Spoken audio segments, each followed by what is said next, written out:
Prices on the homeowner's best friend. Y'all have the capacity to take the clothing, get it properly cleaned and deodorized, and then y'all actually have the storage capacity to hold it till the house gets put back together. Right. Yeah, we take everything out. The amount of storage room y'all have is pretty impressive. Right. And so we that whole process, immediately after, what we do is an emergency run cleaning for them for textiles. So the clothing that they want to be wearing right away.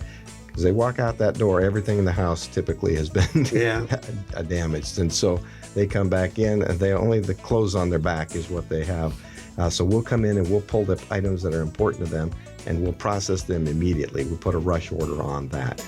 We have a pet program for things, bedding for the pets, toys for the pets, things that, that because they're displaced also through this process. So we have an elite pet program.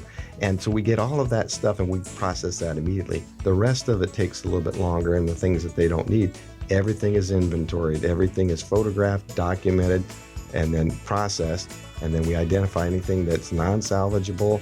We record all of that information for the insurance, for the coverage, and everything that is, we process, clean, and then store for them until the home can be rebuilt.